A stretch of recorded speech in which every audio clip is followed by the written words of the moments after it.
I see only the past. That is lesson 7 from the workbook of A Course in Miracles. Hello, I'm Carla, psychotherapist and mindset coach, and on this channel, I help you get unstuck and reach your goals by exploring topics that shift your mindset so you can live your highest potential. We are continuing the reading of the workbook of A Course in Miracles. We are on lesson 7, I see only the past, and I will be reading from Ken Wapnick's book, A Journey Through the Workbook of A Course in Miracles. My intention for these videos is to help you on your journey through the workbook. I know when I went through it, it was pretty tough, and I didn't really see any videos that broke it down. And if you're not familiar with Kenneth Wapnick's work, he was the most prolific writer when it came to A Course in Miracles, breaking it down and making it easier to understand. So let's dive in. Chapter 7, I see only the past. Lesson 7 is essentially a summary of the previous 6 lessons, as we see in the first paragraph where they are repeated almost verbatim. In the second paragraph, we find Jesus returning to an idea he mentioned briefly in the second paragraph of lesson 3, the importance of clearing our minds of past thoughts. Now he elaborates, the reason that nothing means anything,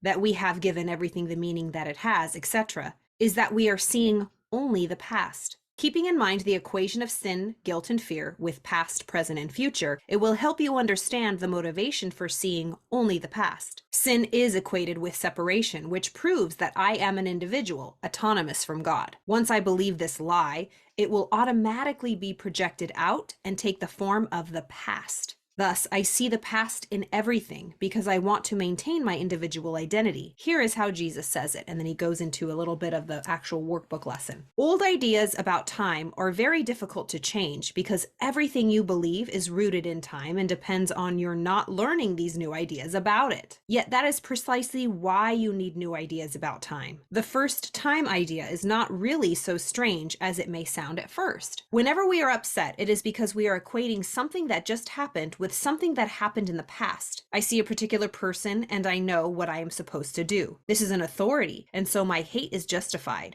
This is my rival, and so I have to hate this person. This one is of a certain skin color, which I must hate. Hate is always based on the past. Isn't that the truth? Because if we truly forgave, we would be meeting the person, the people, the situation with fresh eyes. So hate is always based on the past. Most of the time, though, it is more subtle than these examples, which is why we need practice to recognize and accept this first-time idea. In sum, then, the purpose of seeing the past in everything is that it enables me to say that I exist. Thus, making the past real is the same as saying sin or separation is real, and therefore so am I. We are now given a very specific, albeit a seemingly trivial example. Look at a cup, for example. Do you see a cup, or are you merely reviewing your past experience of picking up a cup, being thirsty, drinking from a cup, feeling the rim of the cup against your lips, having breakfast, and so on? Are not your aesthetic reactions to the cup too based on past experiences? How else would you know whether or not this kind of cup will break if you drop it? What do you know about this cup except what you learned in the past? You would have no idea what this cup is except for your past learning. Do you then really see it? But this is true of everything. We literally see nothing because we are seeing the past which is not there. That is so wild if you really wrap your brain around it. Let me read that again. Basically, he is saying we have no idea what anything is. This applies to everything, that we see the past in everything. This is true of everything. We literally see nothing because we are only seeing the past, which is really not there. It's just in our mind, an illusion. Look about you. This is equally true of whatever you look at. Acknowledge this by applying the idea for today indiscriminately to whatever catches your eye. For example, I see only the past in this pencil. I see only the past in this shoe. I see only the past in this hand. I see only the past in that body. I see only the past in that face. It is interesting to note Jesus' choice of objects to be perceived. They include inanimate as well as animate ones. We shall continue to return to this point, but for now, let me underscore again the important teaching that since the world is the outside picture of an inward condition, and this inward condition is an illusion, the outside picture must be an illusion too. I love this. Let's hear that again. Let me underscore again the important teaching that since the world is the outside picture of an inward condition, and the inward condition is an illusion, then the outside picture must be an illusion too. Moreover, as there is no hierarchy of illusions, there can be no intrinsic difference among all the objects of our perceptual world, inanimate or animate. They are all equally illusory, and thus they are the same. While it goes without saying that this flies in the face of our experience, we are also being taught that our experiences are false. In these lessons, we are seeing Jesus' preliminary and subtle attempts to teach us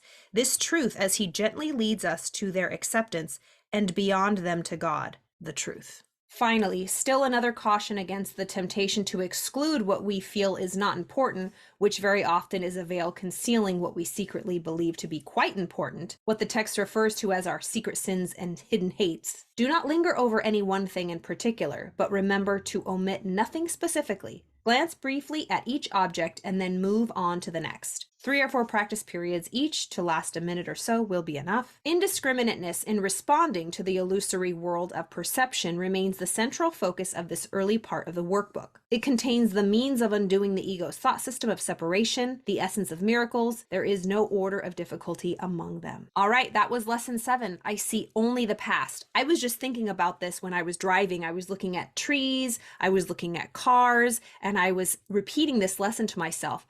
I see only the past. I don't see that tree as it really is because I wouldn't even know it's called a tree. I wouldn't even know what it is. So it's true. I do only see the past. But when we forgive, we see things for the first time. When we let it go, when we know it's not real, we're able to see beyond the illusions of it. This is pretty heavy stuff. I mean, this is my 4th time going over this lesson, and it's just like, whew. But as was stated in earlier lessons, let's not beat ourselves up. Let's remember to be gentle and loving towards ourselves as we just introduce these lessons. Let them wash over us. And remember, there is extreme resistance to these because they're 180 degrees away from our thought system now. This is absolutely radical and bonkers. It really is. But compared to what?